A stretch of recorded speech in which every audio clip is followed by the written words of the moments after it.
Breaking. A phone call shifted the board, and it wasn't about a backup guard or a depth piece. It was about a name that makes coordinators rip up scripts.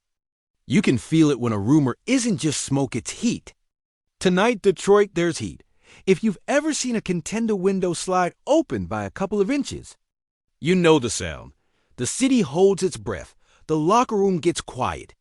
And coaches start drawing lines on glass like it's January already. That's the vibe right now.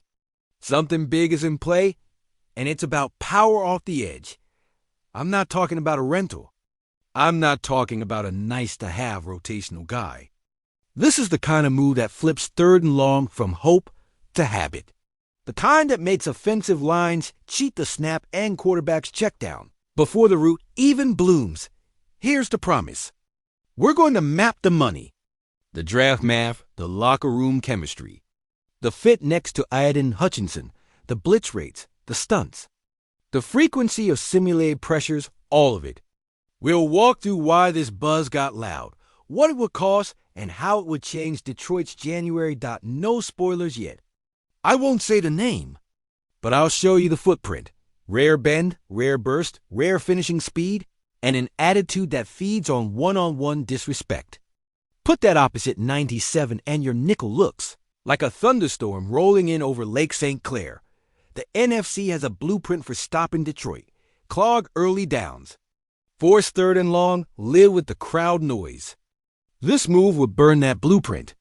If you want to beat elite offenses, you don't just cover longer, you close faster. That's what tonight is about. Welcome back to Lions News Fan Report, your home for straight talk, real football, and the grit this city breathes. If you ride with this defense and you want honest breakdowns without fluff, tap in, drop a comment, and stay locked. We're building something here, and you're part of it. Introduction. Set the scene. Detroit's identity is pressure with purpose. When the front gets home, everything else looks smarter. Coverage looks tighter, tackling looks cleaner, and play calling looks brave. But attrition is real. Double teams on Hutchinson are real. Games get long, and January gets longer. To keep that edge sharp, you either develop a second closer fast or you go get one. Now the football. Aaron Glenn's menu is flexible. Wide 9 looks to widen the runway. Creepers to stress protections. Simulated pressures to make guards think instead of strike. That system is tailor-made for a true terror off the opposite corner. Someone who can win early and wreck the timing of everything from duo to dagger. Enough circling. Here's the headline rumor everyone's whispering about. Micah Parsons to the Detroit Lions. That's the talk. That's the idea lighting up phones. A universe where 11 lines up across from 97 and turns 3rd and 7 into a punt drill. Status check. So we're clear. Is it done? No. Is it on a league wire? No. This is scenario building based on real-world variables, contract timelines, contender urgency, and how modern front offices weaponize windows. It's speculation with teeth because the logic tracks and because Detroit is not in the business of wasting windows. Why Detroit? Why now? Because you win titles by stacking inevitabilities. Offense that travels. Defense that closes. Special teams that steal 2 first downs. Detroit has 2 of the 3 most Sundays. Parsons next to Hutchinson gives you the closer that travels to any stadium, in any weather, on any surface. And nothing steals 2 first downs like drive-killing sacks. Let's talk fit. Micah changes geometry. You can't slide everything to Hutch.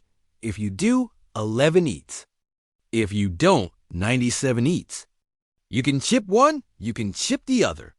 You can't chip both without gutting your root tree. That's before we even mention NASCAR packages with interior speed, where Micah can stand up over a guard, crossface, and end possessions with one violent step. Locker room? Detroit's culture isn't fragile. It's strong steel. Dan Campbell's room has space for alphas as long as they buy into finish the rep, finish the day. Parsons is high octane. So is this city. You put that engine in this chassis and tell it to hunt with purpose. The standard polices itself when the huddle is full of grown men who like each other and hate losing money next. You don't sneak a player like this under the cap. You plan it.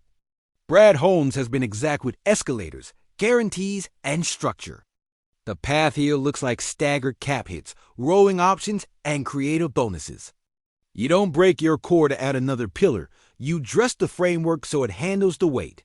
Star salaries are heavy. Titles are heavier. Compensation. No fairy tales. It starts with a first.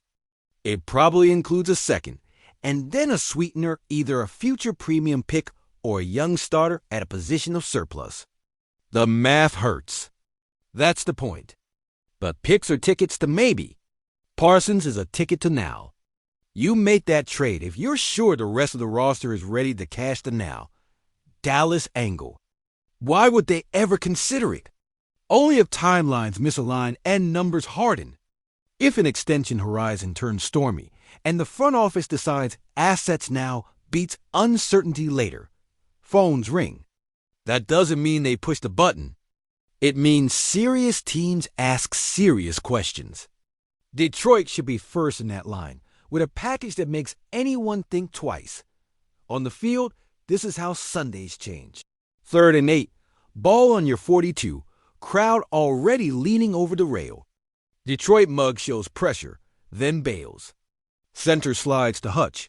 Micah stands outside the tight end, who's thinking chip release. Ball snaps. 11 takes one false step upfield, then darts inside the tight end's outside shoulder. Guard can't help. Tackle is dead. Quarterback ducks. Punt team jogs. That's the movie you want on repeat in January. It also rescues the back end. Great pass rush isn't just sacks. It's routes cut short, eyes lowered, and corners allowed to sit on breaks. Suddenly, those 50-50 balls tilt 60-40 our way because the throw is rushed. And now your turnover luck isn't luck anymore. It's pressure equity paying dividends. There's a ripple for the offense, too. Short fields change play calling. Ben Johnson can open the bag on 2nd and 4 South because he's living there. Red zone trips multiply. Suddenly you play from in front more often, and your defense gets to call the game it wants. Complementary football isn't a slogan. It's what happens when your best people put each other in position to be great. What about the room that already exists? Respect to guys who have eaten snaps and taken the bruises. A move like this doesn't erase anyone. It refines roles. Rotations get sharper. Legs stay fresher. And when the 4th quarter hits, your closer hasn't played 60 snaps of trench warfare, he's at 45. And he's violent in snap 4-6. Risk check. Big trades carry weight. Chemistry matters. Money matters. Draft picks matter. Here's the answer. Windows matter more. If you truly believe this team can stand up to the heaviest offenses in football, you pay a heavy price to tilt the last 5 minutes of playoff games your way. Detroit's history has taught us patience. The present is asking for courage. Timeline? You don't force it. You build your case. You keep your books flexible. You stay present in the race, and you let leverage meet opportunity. If the seller blinks, you pounce. If not, you pivot to the next plan without killing your future. That's how adults run contenders. Remember, too, that adding a star doesn't mean you stop developing your own. This front office has nailed homegrown growth. A superstar edge would be the headline. But the footnotes interior push developing, rotational ends ascending, depth becoming trustworthy are what lets you call a game plan that makes a star look like the final answer instead of the only answer. So, Detroit, cards on the table. This rumor is loud because it makes football sense. Fit, money path, compensation logic, and a locker room that can handle it. You pair Micah Parsons with Ian Hutchinson, and you give this defense a finishing kick that keeps coordinators awake from now until the flight home in February. Your turn. If the cost is a first, a second, and a young starter, are you in? If the number is a massive extension that crowds out other ones, do you still push the chips? Who would you include, and where would you draw the line? Drop your GM packages below cap hits, picks, players. Be specific. Let's test our own plans like grown dash-ups. My personal take. If the price is steep, but sane, and the structure keeps the core intact, you go for it, the window is open, and closers change everything. This is a speculation,